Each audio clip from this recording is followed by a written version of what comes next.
Halo semuanya, perkenalkan nama saya Sandi Nurpadillah, NPM 243507111161. Selamat datang di video ini.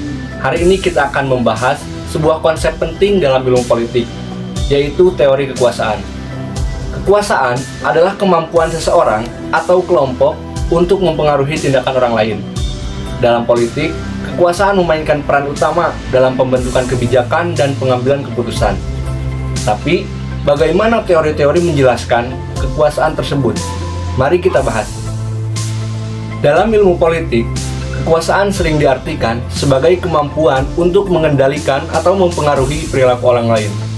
Kekuasaan bisa bersumber dari berbagai hal, seperti jabatan, uang, pengetahuan, atau karisma seseorang.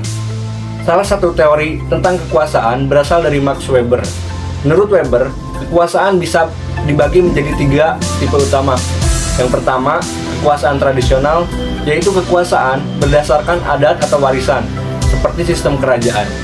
Yang kedua, sistem kekuasaan karismatik, yaitu kekuasaan yang muncul dari pesona atau daya tarik seorang pemimpin, seperti tokoh revolusioner.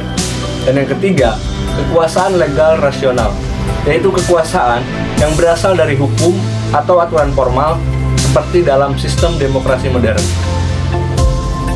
Selain klasifikasi Weber, ada beberapa teori utama tentang bagaimana kekuasaan bekerja dalam masyarakat. Berikut adalah 3 teori utama tentang kekuasaan. Yang pertama, yaitu teori pluralisme. Menurut teori ini, kekuasaan tidak hanya dimiliki oleh satu orang kelompok, tetapi tersebar di berbagai kelompok masyarakat, seperti partai politik, organisasi masyarakat, dan media. Dalam demokrasi, teori pluralisme menunjukkan bahwa setiap kelompok memiliki peluang untuk berpartisipasi dalam pengambilan keputusan. Yang kedua, teori elitisme. Teori ini berpendapat bahwa kekuasaan hanya dikuasai oleh segelintir elit, seperti pemimpin politik dan pengusaha besar. Meskipun tampak demokratis, pada kenyataannya hanya kelompok elit tertentu yang benar-benar mempengaruhi kebijakan. Dan yang ketiga atau yang terakhir, yaitu teori Marxis. Dalam pandangan Karl Marx, kekuasaan berada di tangan kelas kapitalis, yaitu mereka yang mengendalikan alat produksi. Menurut teori ini, negara seringkali bertindak untuk melindungi kepentingan pemilik modal, bukan rakyat secara keseluruhan.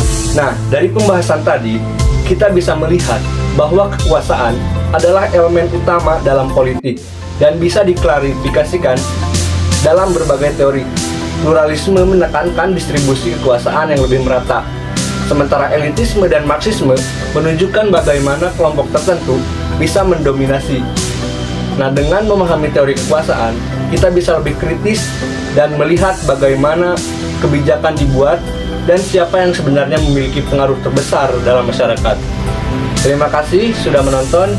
Jangan lupa untuk terus belajar dan berpikir kritis dalam memahami politik. Terima kasih. Wassalamualaikum warahmatullahi wabarakatuh.